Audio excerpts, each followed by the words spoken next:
Vamos abrir em Jeremias 32. Eu gostaria de ler com os irmãos todo o capítulo. Tentar ser o mais breve possível, mas vamos fazer isso com reverência e bem atenciosos nessa noite, amém? Jeremias 32, a partir do verso 1.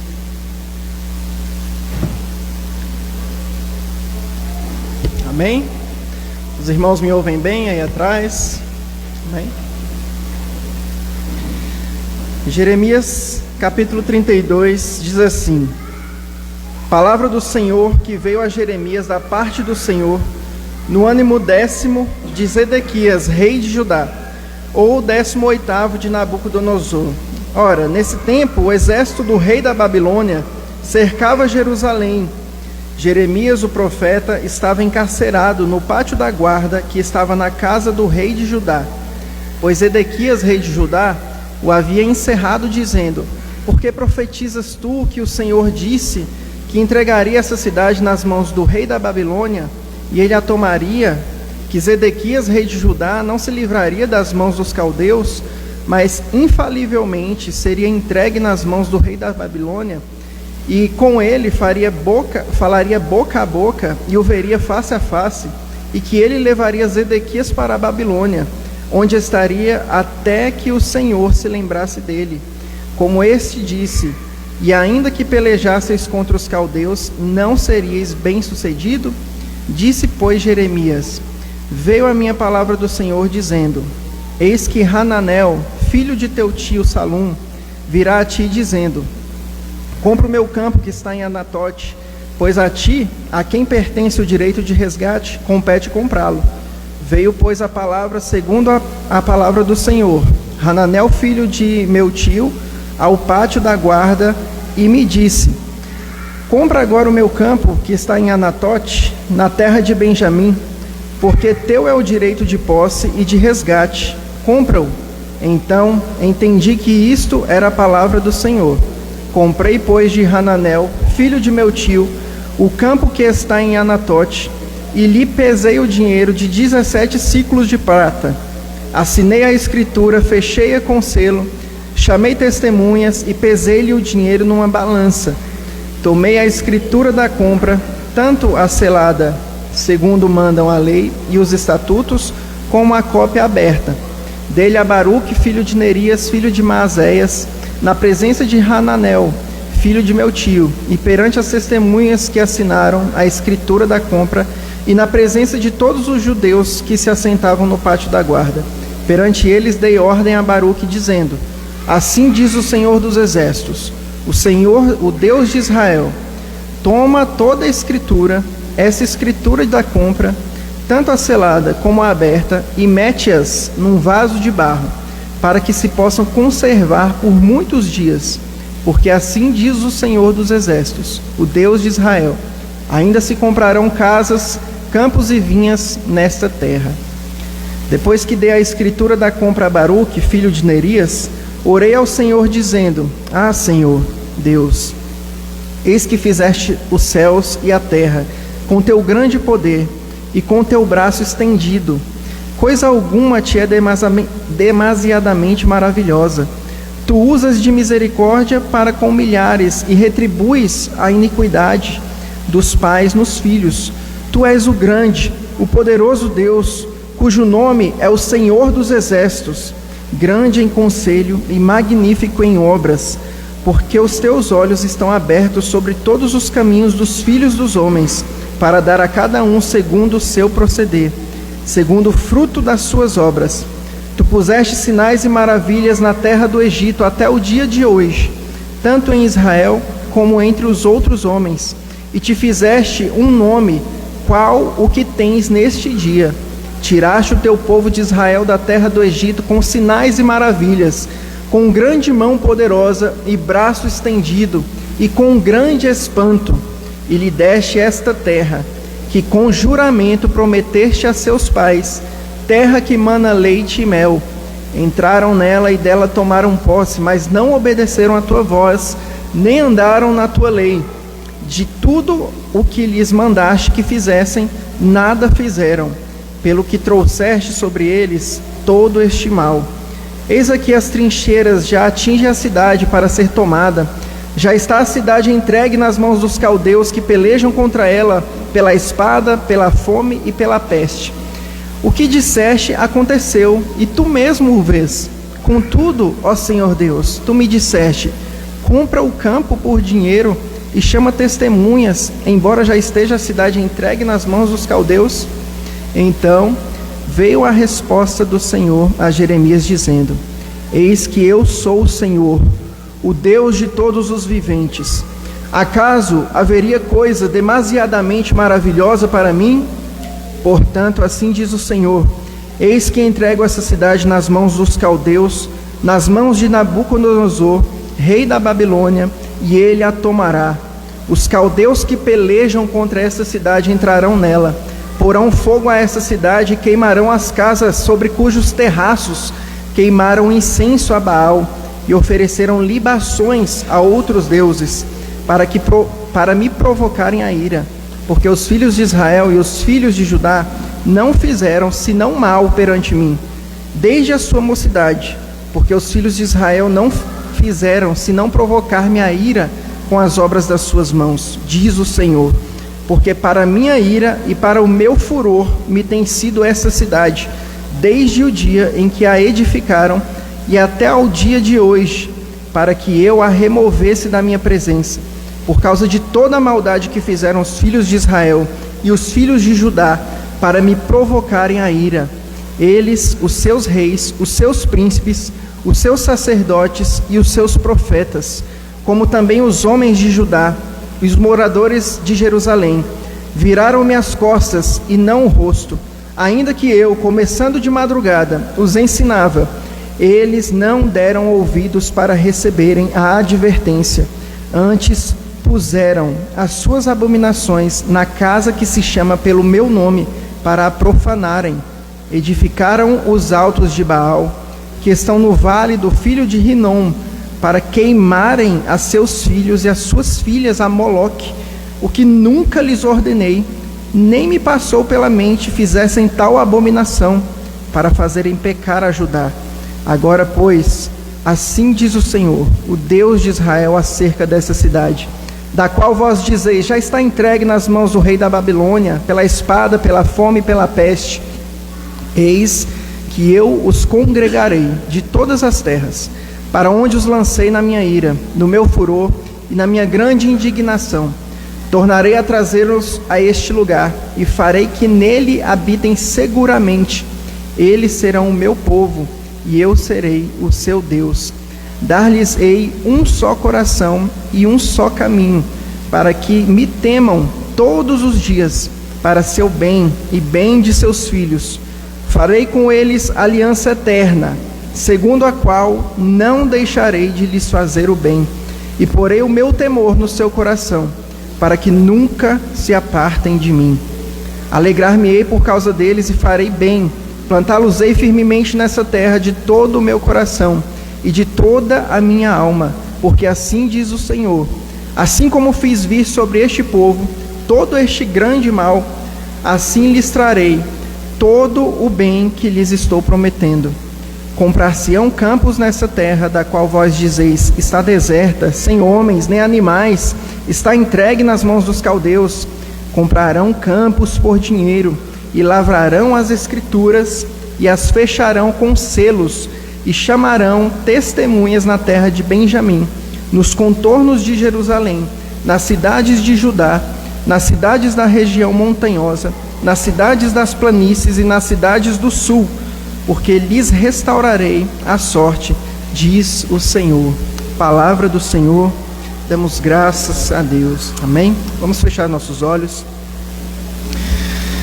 Ó Deus Todo-Poderoso, nós mais uma vez nos achegamos a Ti em oração e nós queremos implorar, ó Deus, a Tua graça. Te pedimos, ó Deus, que o Senhor fale conosco nesta noite. Ó Deus, que a Tua misericórdia esteja sobre as nossas vidas, que o Senhor confronte os pecados dos nossos corações, que nós possamos sair daqui renovados, fortalecidos pelo Teu alimento, que é a Tua palavra, Deus amado. Assim nós te pedimos e te agradecemos, no nome santo de Jesus. Amém. Meus queridos, nós temos aqui então esse texto, nós daremos ênfase aqui a Jeremias 32, 40, versículo 40, né?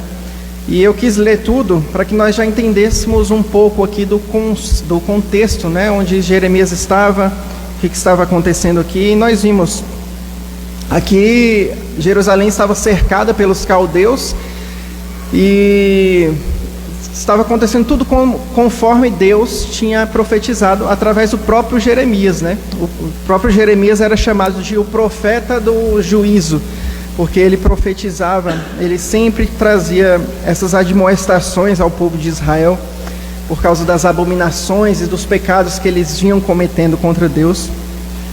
E então o contexto é esse: estavam ali sendo cercados pelo rei da Babilônia, Jeremias estava preso e Deus simplesmente chega a Jeremias e fala: olha, vai lá no seu primo lá, o Hananel, e compra a terra dele, compra uma terra, ele vai chegar aí, ele vai aí te visitar na prisão e vai pedir para você comprar a terra dele, faça isso.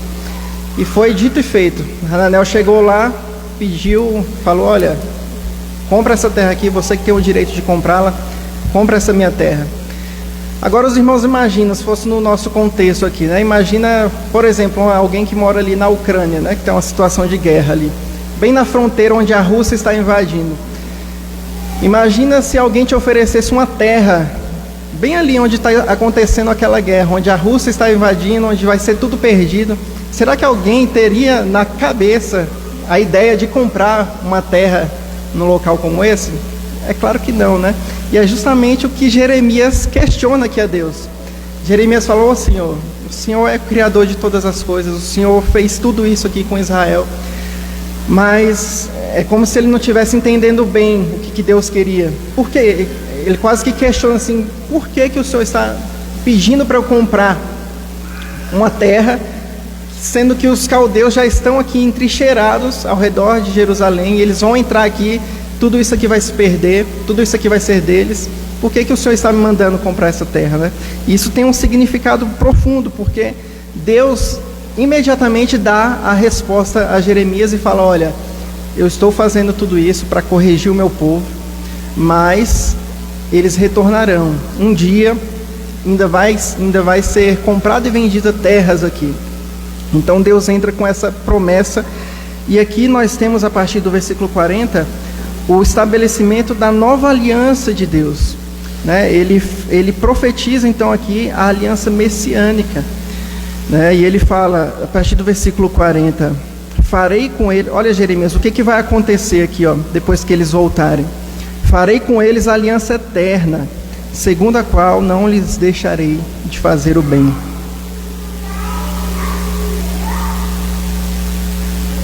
A primeira pergunta que eu queria responder aqui é: para quem é essa aliança? Para quem é essa aliança eterna? Existem pessoas que argumentam que essa aliança, não, isso aqui ele está falando somente para o povo de Israel, né? Isso aqui ele está falando, essa aliança aqui, ela está sendo direcionada para o povo de Israel. E realmente ela estava sendo profetizada ali naquele momento para o povo de Israel. Mas será que ela não abrange a todos aqueles que creem no nosso Senhor? É o que nós vamos ver aqui agora em Romanos 1. Os irmãos quiserem abrir aí, alguém abra por gentileza Romanos 1:16. Outro irmão abra em Romanos 3, 29 ao 30.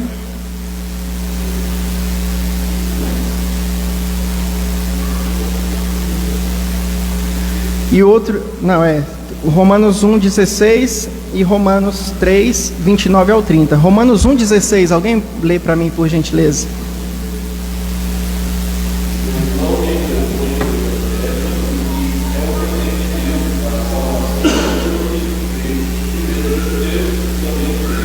Amém. Romanos 3, 29 ao 30.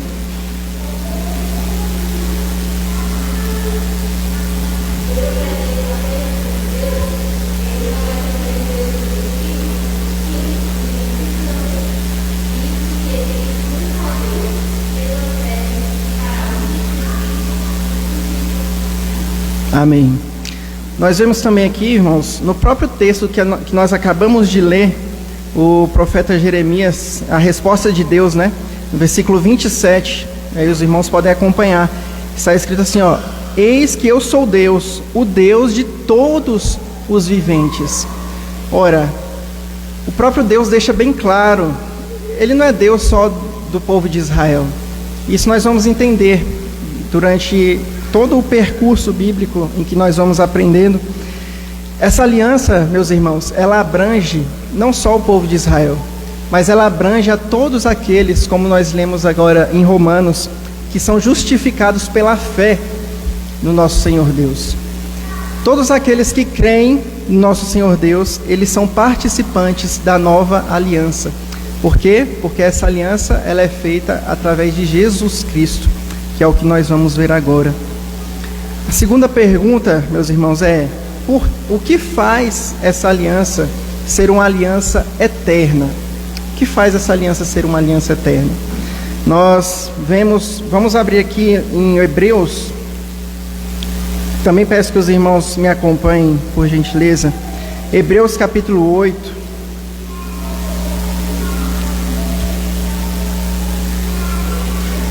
Olha só o que o autor de Hebreus nos ensina aqui, meus irmãos, sobre essa aliança.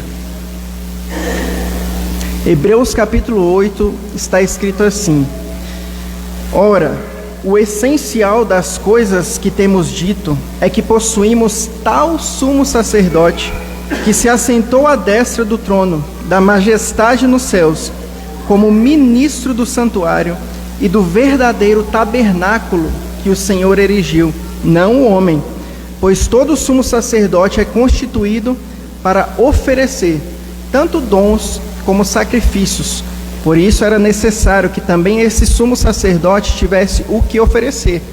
Ora, se ele estivesse na terra, nem mesmo sacerdote seria, visto existirem aqueles que oferecem os dons segundo a lei, os quais ministram em figura e sombra das coisas celestes. Assim como foi Moisés divinamente instruído quando estava para construir o tabernáculo, pois diz ele: vê que faças todas as coisas de acordo com o modelo que te foi mostrado no monte. Agora, com efeito, obteve Jesus ministério tanto mais excelente, quanto é ele também mediador de superior aliança, instituída com base em superiores promessas. Meus irmãos, nós vemos que Deus, quando Ele ia fazer uma aliança com o seu povo, todas essas alianças, né, elas tinham por base promessas. Todas as alianças que Deus fez com o povo era assim, né? Ele falava: olha, se vocês fizerem isso, vocês serão prósperos, né? Nós temos aqui na antiga aliança, quais eram as promessas, né, da antiga aliança? O Senhor tinha, quando o texto de Hebreus aqui menciona Moisés, né?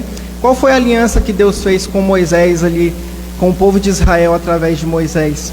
Ele prometeu, né? Ele falou: olha, se vocês me obedecerem, se vocês cumprirem os meus estatutos, vocês herdarão a terra que mana leite e mel, vocês terão os seus inimigos expulsos ali dos seus arredores. Então Deus promete paz, né? E também Deus promete fazê-los prósperos em tudo. Agora eu pergunto para os irmãos: essa aliança foi cumprida pelo nosso Deus? Essas promessas que Deus prometeu aqui, que Deus fez aqui na aliança com Moisés, elas foram cumpridas, sim ou não? Sim. Cada uma delas, cada letra e cada tio foi cumprido. Agora, da parte humana, nós sempre temos uma falha. Quando nós olhamos para essas alianças, nós vemos a parte divina, a parte do nosso Deus, sendo cumprida perfeitamente. Cada tio, cada vírgula dessa lei, dessa aliança que Deus faz, e cada promessa que Ele faz, nós vemos Ele cumprindo perfeitamente. Agora, quando se trata da parte humana da aliança, aí nós sempre temos uma queda, sempre nós temos uma quebra. Isso desde Adão. Desde Adão, se vocês forem lendo toda a Bíblia, de Gênesis até os profetas, nós vamos ver a falha e a quebra da aliança sendo feita pelo povo de Deus.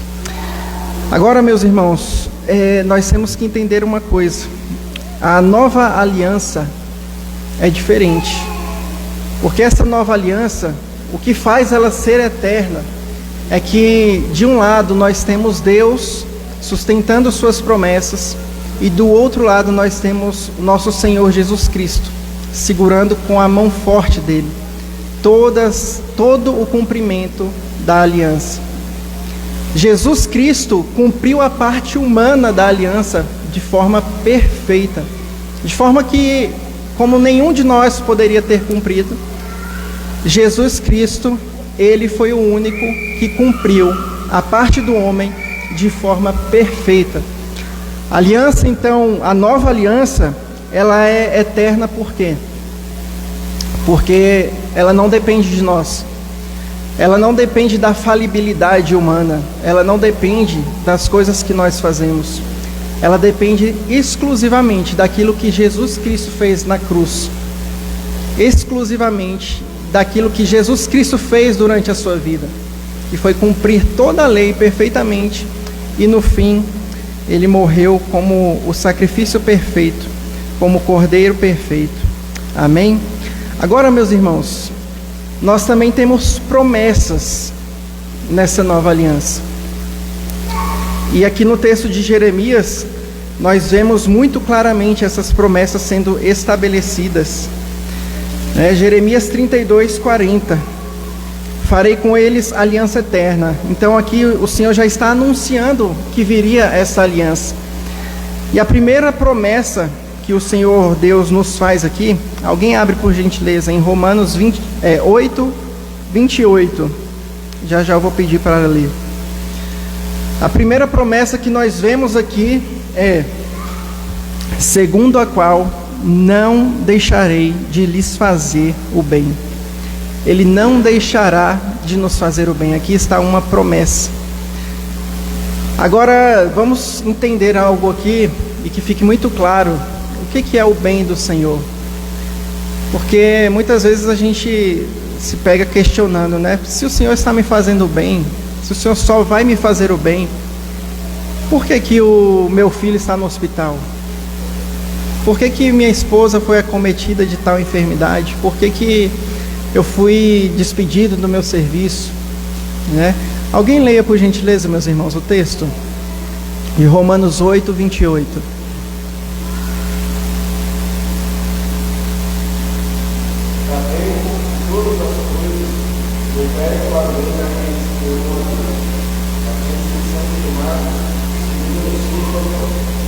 Amém. Então, meus irmãos, recentemente nós aprendemos aqui com o pastor Tiago sobre esse texto, né? Todas as coisas cooperam para o bem daqueles que amam a Deus. Esse texto, ele reafirma o que Deus fala aqui em Jeremias: não deixarei de lhes fazer o bem. Agora nós precisamos entender que bem é esse que o texto está falando. E aqui, obviamente, está falando da nossa salvação, do nosso bem eterno. Então, meus irmãos, por que dessa dificuldade que você está passando? Para o teu bem eterno, para o bem da tua salvação. Por que teu filho está doente? Para o bem da tua salvação. Por que essa dificuldade financeira? Por o bem da tua salvação. Se nós somos filhos e participantes dessa aliança aqui, nós podemos ter absoluta certeza: todas as coisas, sejam elas agradáveis ou desagradáveis, elas cooperam para o nosso bem. Amém? Então, essa é uma das promessas maravilhosas dessa aliança. Ele não deixará de nos fazer o bem. Aliança essa da qual nós somos participantes através de Cristo. Agora tem a segunda promessa desse texto de Jeremias: porei o meu temor nos seus corações. E aqui é onde nós vemos a obra de regeneração. Alguém lê para mim Ezequiel 36, do 26 ao 27, por gentileza.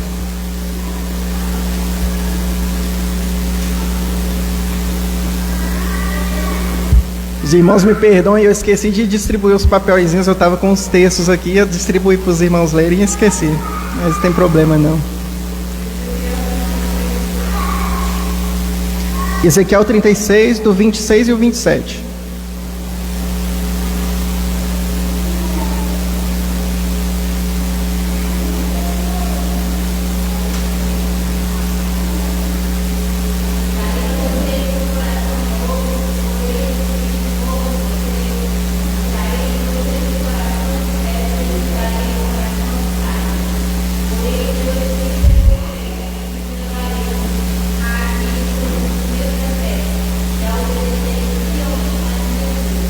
Amém.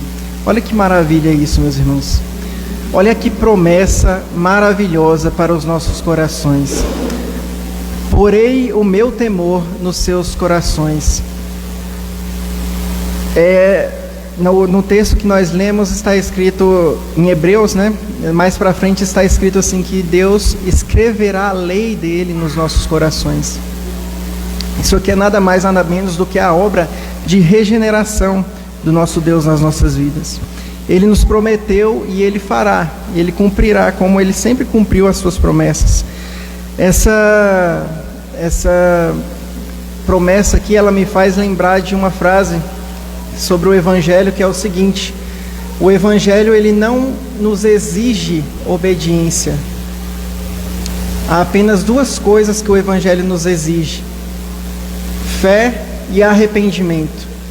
A obediência, o Evangelho produz nos nossos corações. A obediência é um produto do Evangelho, da obra de Deus de regeneração nas nossas vidas. Amém, meus irmãos? Então nós chegamos na terceira promessa, que é a seguinte: Ele sustentará a nossa salvação. Quando Ele diz, para que nunca se apartem de mim. E é aqui que nós entramos no tema da perseverança dos santos. Meus irmãos, se houvesse apenas esse texto aqui para justificar e para comprovar a perseverança dos santos em toda a Bíblia, ele já seria suficiente. Para que nunca se apartem de mim. Essa palavra nunca, ela está diretamente relacionada com a palavra eterna, né? De aliança eterna. Se ela é uma aliança eterna, então as promessas, meus irmãos, também são eternas. E o efeito dessas promessas nas nossas vidas, eles também têm que ser eternos. E é por isso que o Senhor fala, para que nunca se apartem de mim. Nunca aqui, né, um advérbio de tempo que nega um determinado período de tempo.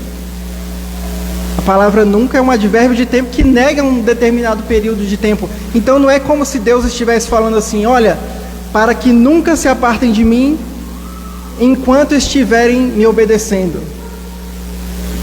Não, ele só diz, para que nunca se apartem de mim. Para que nunca se apartem de mim. Bom, imagine, meus irmãos, eu vejo quando alguém fala que alguém pode perder a salvação, que um eleito verdadeiro pode perder a salvação, eu considero quase que um escárnio, né? Se não, sim, um escárnio, né? Porque os irmãos imaginam, o indivíduo, a pessoa, né? A alma, ela foi escolhida pelo Senhor desde antes da fundação do mundo. O Senhor chamou essa pessoa, Ele enviou a Cristo, porque ninguém irá a Cristo a não ser que Deus os envie, a não ser que o Pai os envie. Os irmãos estão lembrados?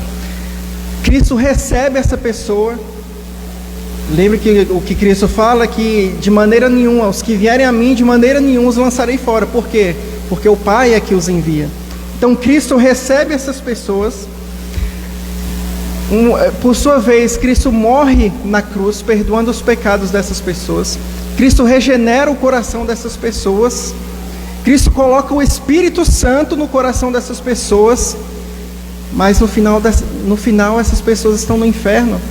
Qual o sentido disso, meus irmãos? Qual o sentido de uma pessoa receber todas essas bênçãos e no final ela perder a salvação dela? É um escárnio da parte de Satanás e é uma tristeza absoluta nos céus. Os irmãos imaginam, será que o inimigo do nosso Senhor não ia olhar para Deus e falar assim: veja só, olha só como que ele não conseguiu, ele fez isso tudo, mas no final ele não conseguiu sustentar a salvação dessa pessoa? Será que os inimigos de Deus não escarneceriam dessa forma dele? Spurgeon, ele fala uma coisa também muito interessante. Imagina no céu, imagina todos nós lá nos céus, eternidade sobre eternidade, e nós comemorando festas e tudo isso mais. Imagine nós e os anjos ali no céu, e haveria uma tristeza nos nossos corações se as coisas fossem assim, porque nós olharíamos para aquele tanto de mansões vazias com teias de aranha, aquelas coroas cheias de poeira, né? Aquelas coroas empoeiradas ali no céu, das pessoas para que Deus regenerou, mas que agora estão no inferno. Isso não tem sentido absolutamente nenhum, meus irmãos. Se o Senhor chamou uma pessoa, se o Senhor regenerou essa pessoa, levou ela a Cristo, se Cristo morreu por ela, nós temos que ter a plena e absoluta certeza, meus irmãos, de que o sangue de Jesus Cristo, ele é precioso e valioso o suficiente para sustentar a salvação dessa pessoa. Amém? Os irmãos leiam, por favor, Filipenses 1, verso 6.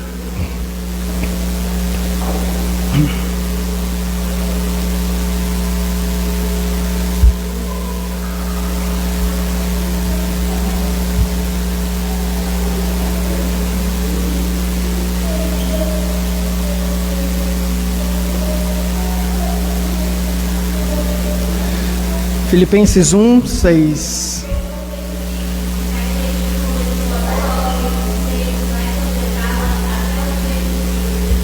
Olha isso, meus irmãos.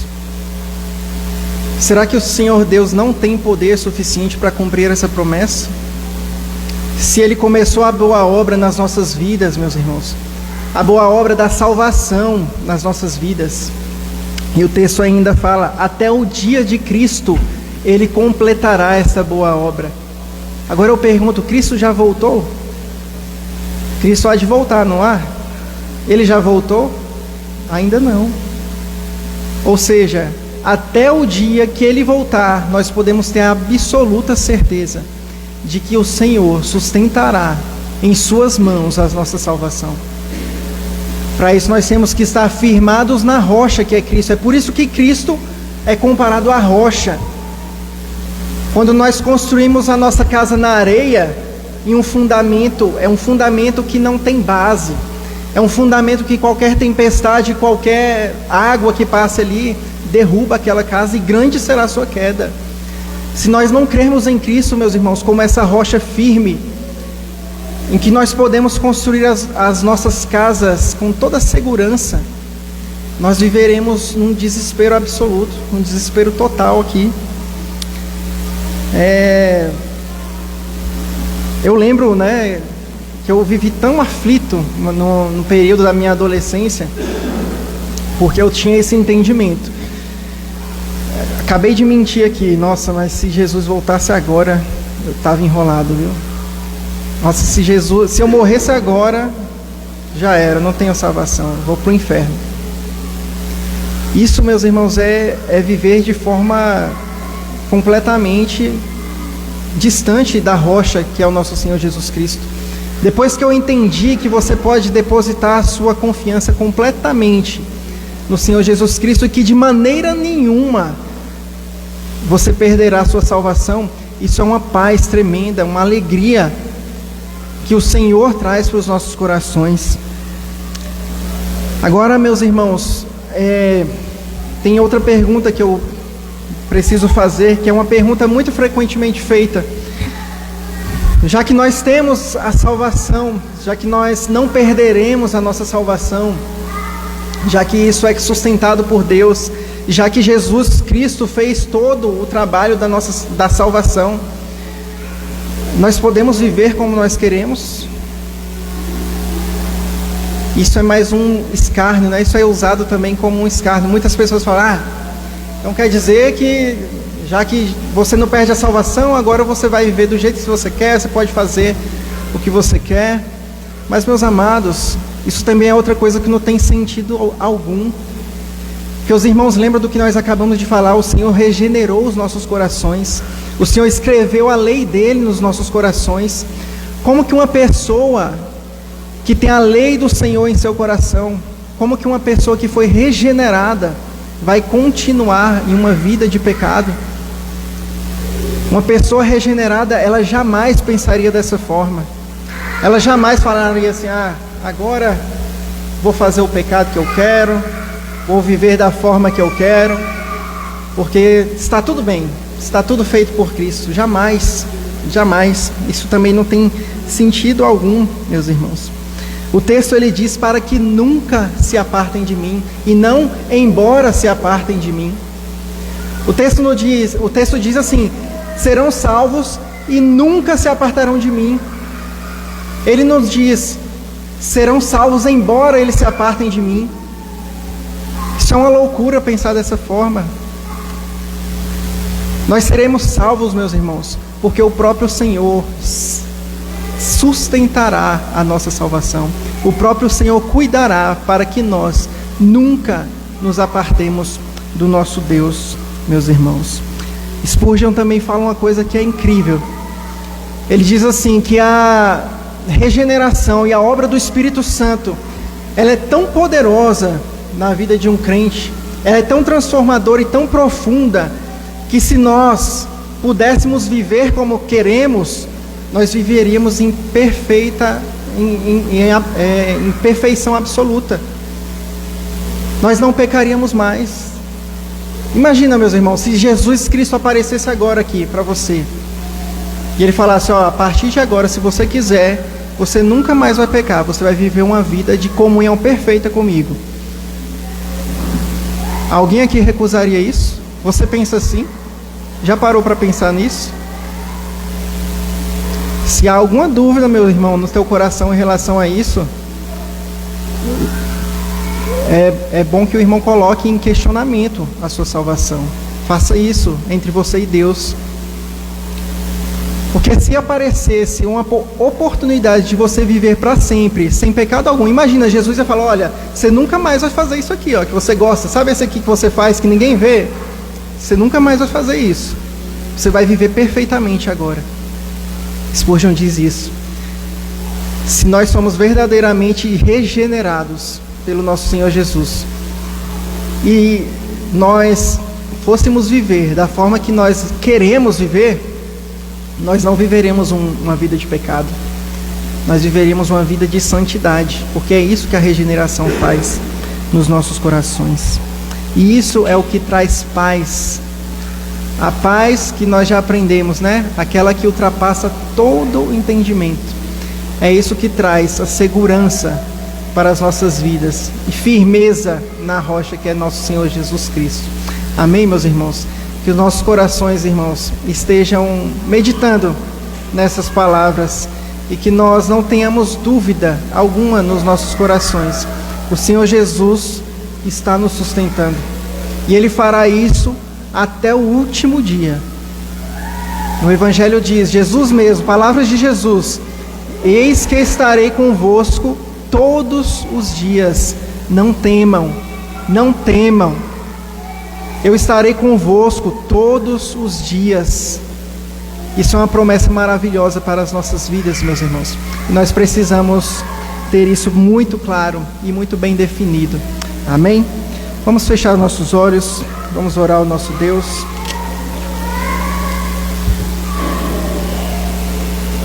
Ó Deus Todo-Poderoso, nós queremos Te engrandecer, Te louvar nessa noite pela Tua palavra, Te agradecer, ó Deus, pela segurança que nós temos em Tuas mãos. Nos ajude, Senhor, a nos desfazer do nosso orgulho, de acharmos que nós precisamos, ó Deus amado, mostrar algo, nós precisamos fazer alguma coisa, sendo que o Senhor já fez tudo, sendo que tudo que nós precisamos é confiar na Tua obra. Ó Deus, despedaça os nossos corações nessa noite, ó Deus. Despedaça-nos, ó Deus amado, Faça-nos, ó Deus, como o oleiro faz com o vaso, ó Deus amado. Nos quebra, Senhor, em milhares de pedaços, ó Deus. E nos refaz de novo, ó Deus amado. Para que nós, ó Deus, não andemos dubiamente. Para que nós, ó Deus amado, não andemos em dúvida. Para que nós, ó Deus amado, não andemos, Senhor, em insegurança. Mas para que nós tenhamos, ó Deus amado, a plena certeza, a plena segurança, ó Deus amado, de que é o Senhor quem nos sustenta. É o Senhor, ó Deus amado, que cuida de nós, que cuida da nossa salvação. Nós pedimos, ó Deus, no nome santo de Jesus, que o Senhor guarde essa palavra nos nossos corações.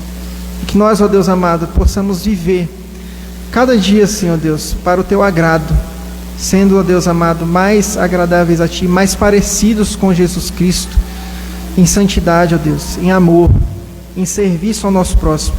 Se nós oramos, ó Deus, e Te agradecemos, no nome santo de Jesus. Amém. Amém.